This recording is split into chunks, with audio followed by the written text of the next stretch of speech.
Смотрите, это Blackview Mega 2. Большой, яркий, 12-дюймовый и очень-очень бюджетный планшет. Потому что это один из первых представителей на Unisoc T615, на Cortex A75 ядрах и на Android 15. Вот такое вот сочетание, при этом с хорошей формулой памяти, с громким звуком, но к которому есть большие вопросы.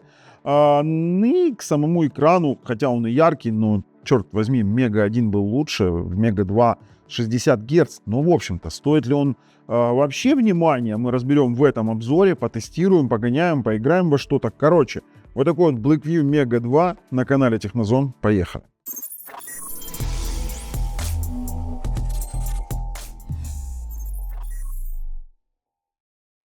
Я его откладываю, вы увидите его на распаковочке сейчас. Давайте посмотрим, сколько он стоит. А стоит он $179 за версию 12 на 256.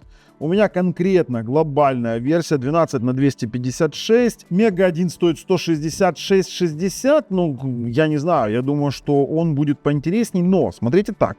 8-ядерный Cortex A75 2 ядра, Cortex A55 6 ядер. У нас 12-дюймовый 1200 на 2000 Full HD Plus IPS экран. 16-мегапиксельная основная камера, восьмерочка фронталочка, 9000 мАh, батарея с 18-ваттной быстрой зарядкой. Все, кстати, прикольно, он оснащен 4G или 5G, сколько они тут, они заявляют, что у них там 4G или 5G. Давайте две симки. Две симки, ну ладно, в Android 15 можно карту памяти засунуть на 2 терабайта. Есть, да, 4G максимально. Есть у него поддержка GPS, GLONASS, Baidu, Galileo и тому подобных GPS-ных штучек. И тут уже пошло-поехало. С чего они начали? Они на самом-то деле начали с того, что у них есть магический фоторедактор. Казалось бы, блин, прикольно, все хорошо, они так рассказали, но на самом деле это обыкновенный Google фото. Никакого отношения Blackview к Google фото не имеет, и фишки искусственного интеллекта они приписали себе, но да, он поддерживает.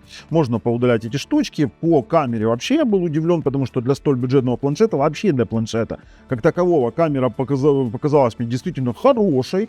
А вот звук в планшете показался мне плохим. В том плане, что он громкий, высоких дофига, вот низких нифига нет. И он нету глубины, и вот даже то, что они его позиционируют как Widevine L1 поддержка, то есть можно смотреть Netflix, Disney, Hulu, HBO, YouTubeчик 1080p 60 Гц тягает отлично. И хотя звук громкий, ну черт возьми, какого черта он ненормальный.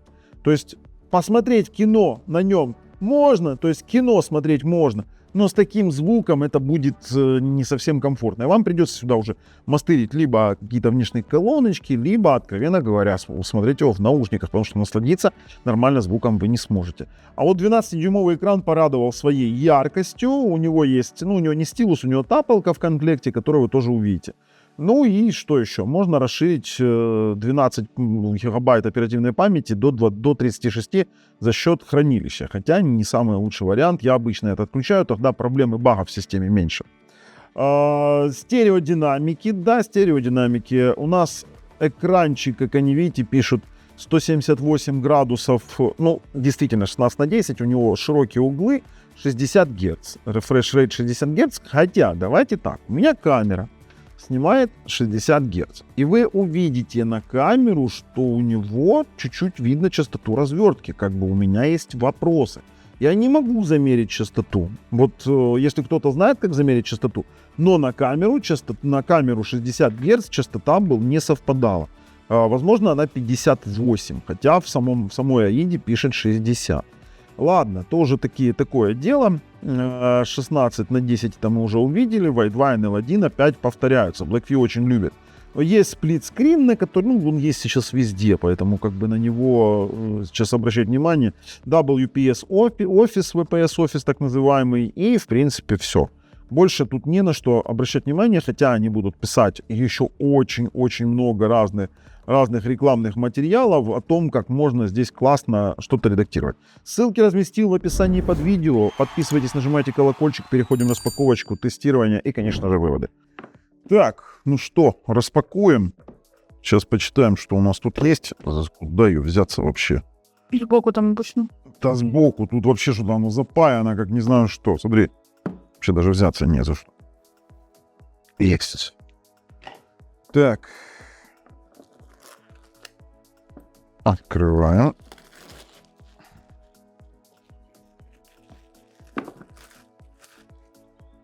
Теперь, оп, смотрите сразу, 256, 12 плюс 24, 36 гигабайт памяти, ну 12 основной, 24 дополнительной. Сразу бросается в глаза наличие стекла защитного. Да, это прям стекло. Вот за это можно уже поблагодарить даже. То есть стеклышко фирменное. Есть чехол. Нифига себе. То есть Blackview изначально, понимая, что он специфический планшет, большой, и нужно будет что-то думать с чехлом, они положили сюда чехол. И сразу, видишь, как акцент. 11,97 дюймов, 1200 на 2000, 9000 мАh батарея, фронталочка 8, задник 16 мегапикселей, 256 памяти. Вот так вот. Сзади у нас блок камер. У нас есть AI-камера, нифига себе, и со вспышечкой. Сбоку у нас 3.5 выход, есть Type-C-шка. Слушайте, а где микрофон? Ой, а где динамики? А динамики снизу, стерео. Вот за это спасибо, потому что когда я в PUBG играю на планшете, знаете, какая у меня проблема? Я закрываю боковые динамики руками. Большие руки, большие проблемы. Большие руки, большие проблемы. Здесь у нас качелька громкости и включение-выключение. Спереди тоже камера. Ну, давайте эту штуку снимем. Он нет. Кайфидло, а? Вообще кайф. Он изначально с пленкой. Можно использовать со стеклом. Поняли, да? Когда стекло уже, вернее, пленка уже все. Теперь Blackview. Смотрим, что у нас тут. Сейчас, слушайте. Так. Теперь у нас Blackview. Зарядочка 18-ваттная, быстрая. Скрепка. Кстати, скрепка. Скрепка аж навела на мысль. А где у нас лоток? Сверху микрофон вижу, лотка пока не вижу. И что у нас там есть? Вот он. Давайте смотрим, что у нас тут есть. Ну-ка. Открываем. Нифига себе. У нас что, здесь 4G есть? Да! Вот это сюрприз, сейчас узнаем. Ну, смотрите, сюда можно поставить и карточку, и microSD-карту расширить. Кабель Type-C на Type-A, еще и тапалка есть. Это не стилус, это тапалка. То есть разница стилус — это, грубо говоря, на стилусе острый наконечник для рисования. Это тапалка для набора текста. Очень-очень удобная штука. Кстати, за тапалку тоже спасибо. В этом большая разница. Слушайте, ну он металлический. Он металлический, 12-дюймовый. А знаете, что хочется посмотреть прямо сзади? Так, фронталочка, ничего здесь нового. Ну, проц у нас 8-ядерный UMS 9230E, 1,8 ГГц. Ну и все. Больше ничего здесь нету. Ладно, ребят, давайте его, наверное, уже... Нет. Настраивать, а потом уже включать. Все, переходим. Ну, конечно же, начнем с PUBG. Сразу говорю, графику у нас дает установить, давайте насыщенный, в режиме баланс, ни о какой частоте, допустим, оно пишет частота кадра высокая, а вот не дает нам, допустим, поставить, там, ну, здесь нет, здесь 60-герцовый экран, звук достаточно громкий, но сейчас на звуках выстрела мы, в принципе, все услышим. Начинаем тестировать именно с прыжка с самолета. Смотрите, как будут проявляться деревья. Нужно просмотреть, если у нас какие-то подтормаживания. Ну, я их пока не вижу. Это очень важно. Именно в этом моменте, если не началось торможения никакого, то, в принципе, обычно дальше уже игра не вызывает никаких проблем. Сейчас мы приземлимся в домиках. Звук я поставил на максимум. В принципе, будем слушать. Колонки внизу, динамики внизу удобно, не закрываются руками. Слышно отлично. Так, берем кучу оружия и будем уже тогда стрелять, допустим. Так, пошли дальше. Вообще очень все мягко. Экран большой, достаточно четко. Звук громкий. Ну, сейчас попробуем. Из автомата. Не такой басистый, как я хотел бы. Вот я сразу по звуку выстрела, знаете, нет глубины выстрела. Это говорю сразу, вот, ну вот, чтобы не было потом что там купил кто-то и говорит, ты сказал, что звук хороший, звук громкий, звук громкий, чистый, но сразу говорю, нет глубины выстрела. Ну, давайте. Кстати, мотоцикл почему-то с утопленными колесами. Давайте, поехали. Прокатимся чуть-чуть.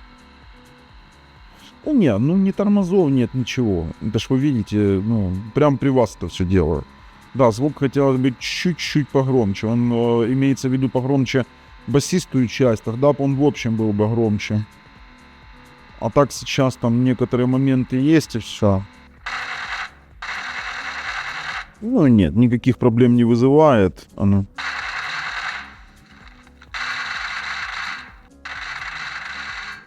Не, все четко, ребят. Можно его закрывать, в принципе, это своем. То есть можно вызвать, видите, можно вызвать разные приложения. Сразу смотрим, что это Blackview Mega 2, UMS 9230 платформа, 12 гигабайт физической памяти, еще расширять можно, 256 хранилищ, центральный процессор, 6 ядер Cortex A55 по 1,6 ГГц, 2 ядра Cortex A75 по 1,8 ГГц, 64 бита. И у нас Mali G57, как я и говорил, можно поиграть во что-то. 2000 на 1200 экран, сеть у нас имеет Connect 433 мегабита, обыкновенный Wi-Fi 5. Доступа к температуре. Так, у нас реклама какого-то черта полезла, доступа к температуре нет. Ладно, по кодекам, сейчас посмотрим. Opus AVC-шки. Так, AV1 Unisoc, есть аппаратный AV1 декодер, это хорошо. С учетом того, что здесь заявляются, что есть DRM L1. Кстати, это мы можем, возможно, с вами проверить. Ну-ка, давайте поищем DRM Info. Потому что на 12 дюймах очень даже будет прикольно смотреть киношки. Сейчас установим, посмотрим, что получится. Давайте открываем. И да, DRM L1. Слушайте, это прям вот интересно. И если уж так они заявляются про DRM L1, есть предложение сразу же найти тот же самый Netflix. Он установится из маркета. Прям у нас квест какой-то получается. Давайте Netflix. Потому что для планшетов достаточно иметь DRM L1 для того, чтобы, да, Netflix дает установить. Ух ты, как интересно. Давайте тогда, я не знаю, ладно. Давайте начнем с Netflix. В принципе, по стримам нам будет достаточно понимания, насколько он сможет это воспроизводить. Netflix запустился без всяких предупреждений. Теперь давайте открываем фильм. У нас HD качество. Да, хорошо. Он увидел, у нас же Full HD Plus экран. Звучок.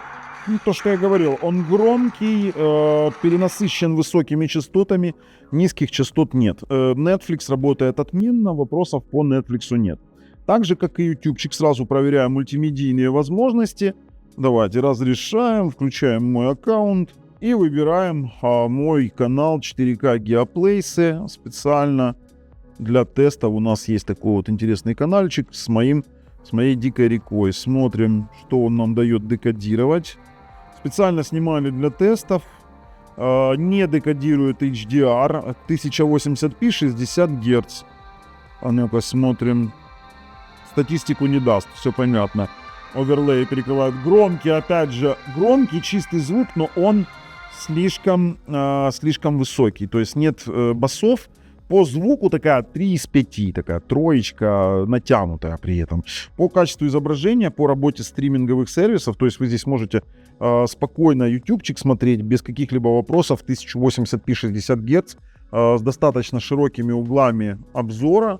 То есть я не скажу, что это плохой экран, очень яркий. По яркости экрана вообще очень все интересно. Смотрите, например, если мы будем там в меню, и видите, у нас неполная яркость. Если я включу полную яркость, это у нас пересвет. Его становится плохо видно, потому что экран действительно яркий, неплох.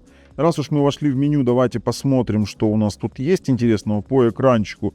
Ни о каких 90 Гц у нас нет. Есть возможность выбирать цветовую температуру, цветовую контрастность, цветовой режим и температура есть у нас.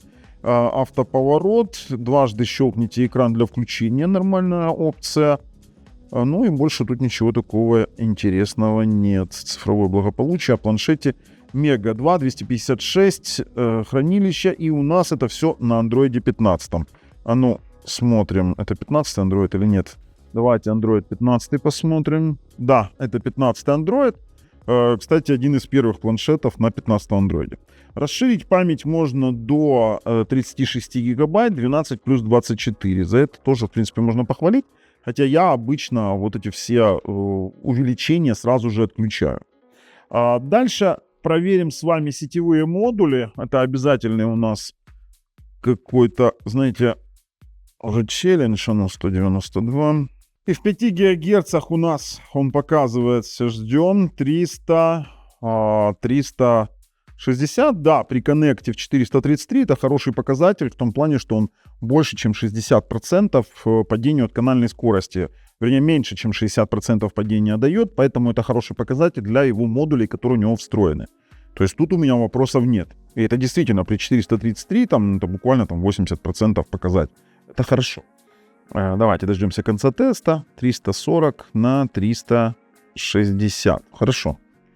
Подключили 2,4 ГГц. Давайте то же самое проверяем. Стартуем. И ждем.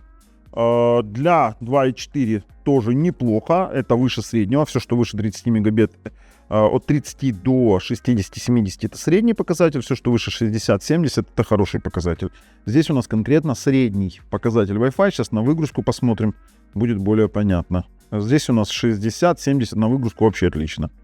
Тут тоже у меня вопросов не возникло. И так уж очень интересно у нас получается, что UMS-платформа, да, этот Unisoc, именно 615, достаточно неплохо сработал. В том плане, что бюджетненько, дешевле, чем Мега 1. Да, здесь нет 90-герцового экрана, раз уж мы зашли в камеру. Давайте камеру посмотрим. Я был удивлен насчет камеры, снимается HDR-эффектом. У нас есть такой интересный момент. И, конечно же, здесь нет никакой стабилизации. И они заявляются про какую-то там ИИ-камеру, это уже вы можете изменять в самой галерее.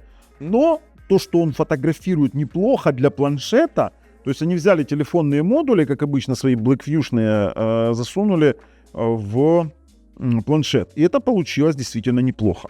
Как именно для бюджетной камеры. Именно как для бюджетной камеры, хорошая детализация.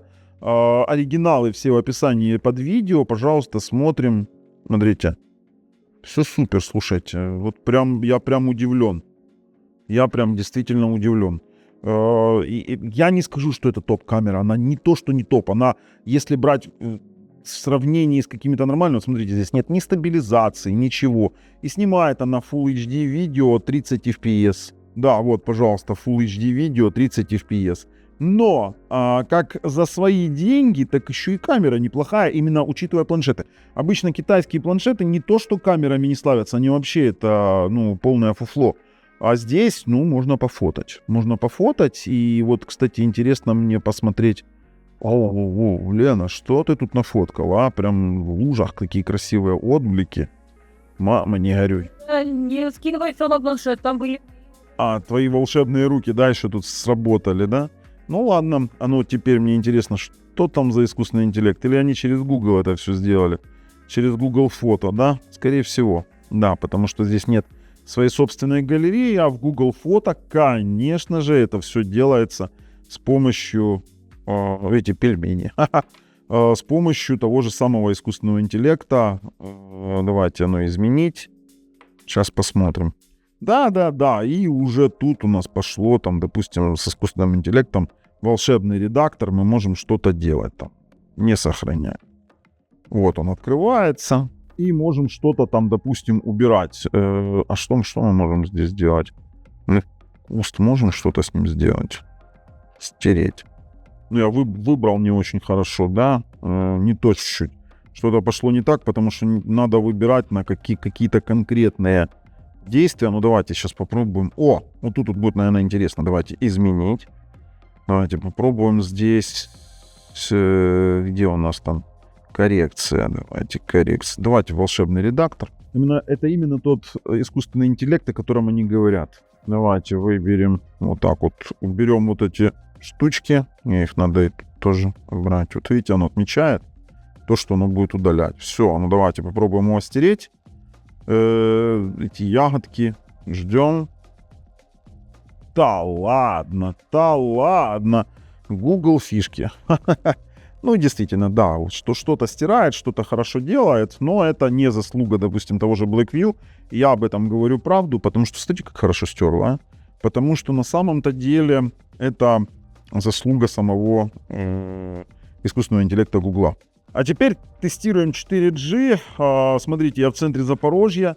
Оператор Kyivstar. В среднем мы здесь получаем до 20 мегабит на загрузку. Было 20 там максимальные, на 30 выгрузки максимально, то, что я видел. Ну, учитывая, допустим, то, что это Kyivstar, то, что это Запорожье, и более-менее еще нормальные, скажу вам так, показатели. Поэтому есть как есть, показываю всю правду. Давайте дождемся конца теста. 15 на 30. Эх, включил Асфальт 9, и смотрите, опять этот звук меня прям чуть-чуть подводит. В том плане, что он не такой басистый, как хотелось бы. Давайте, Асфальт, Легенды, Юнайт. А ну давайте, стартуем. Что-нибудь уже стартаните. А ну, пробуем. Дает на средних настройках качество. Да, работают автоматически. Смотрим, как оно работает. Давай, поехали. Смотрите, вот в таком варианте качество, но при этом это работает. При этом Асфальт... Ой, сейчас сфокусируемся. При этом Асфальт работает, и тут как бы нареканий у меня особо нет. Но качество можно было бы получше. Все-таки Mali G57, но я думаю, что он что-то не так определяет. Слишком большой экран для такого видеоускорителя. Давай, стартуй. Давай сюда поедем. Давай вот так вот проведем сюда, поедем сюда, значит. Ну, в принципе, очень даже неплохо. Слушайте, экран неплох. Вот экран неплох. Прям вот радует. Радует то, что камера более-менее как для мега бюджетного планшета. Не, мы сюда прыганем. Давайте, прыганули. Как для мега бюджетного планшета еще экран неплох. Ладно. Закрываем. И благодаря чему тут можно поиграть, давайте посмотрим с вами Antutu тест. Где-то он у нас тут был. Это 319 066 баллов. Давайте проведем тест мультитач. 10 касаний, что тоже, в принципе, стандартно и нормально работает. Ну и, в принципе, что тут еще показать? Тротлинг-тест проводить нет смысла, доступа к температуре нет. Есть смысл еще поиграть, например, в War Robots, выходить и делать выводы. Вот это уже есть смысл. Так. Ну и, в принципе, тут опять тоже сюрпризов нет. Я не скажу, что этот планшет, он не греется. Я, кстати, знаете, что делаю? Проверяю его нагрев. Сколько бы я его не тестировал, он не греется. И я вам скажу так, что вот Genshin Impact не будет работать. Какие-то Code Mobile в высоких настройках тоже не рассчитывайте, хотя Code Mobile работать будет, но не в высоких настройках и не на высоких, скажем так, частотах экрана, потому что их тут просто-напросто нет. А в целом, вполне приемлемый планшет именно за те деньги, которые он стоит. Он стоит дешевле Меги 1. Он стоит дешевле Меги 1. И это прям вот радует. А ну, где там кто? Где там они? Куда-то я в пустоту пострелял, мне так кажется. Здравствуйте. И второго сразу, пока не перегрелось оружие. Давай. И второй есть. Давайте теперь этого. Ну, в принципе, все меняемо. Это ожидаемая, скажем так, производительность. Другие какие-то игры на средних настройках спокойненько будут у вас воспроизводиться. То есть вы сможете спокойно играть. При том, что радует, что есть Netflix и посмотреть ютубчик, кино с удовольствием можно. Можно побраузить, поработать с социальными сетями, конечно же. В остальном всем я готов уже пройти и прорезюмировать данный планшет. В качестве выводов скажу, за столь малые деньги я могу его действительно рекомендовать. Как планшет, допустим, посмотреть кино, да, вполне подходит. Как планшет, допустим, во что-то незатейливое поиграть, либо почитать новости, да, подходит. В остальном всем, если бы он стоил не хотя бы немножечко дороже, не могу его рекомендовать за дороже. А вот за эти деньги, за $179, именно в такой конфигурации, вполне имеет право на жизнь. Но не более. А с вами был Бабл на канале Технозон. Пока.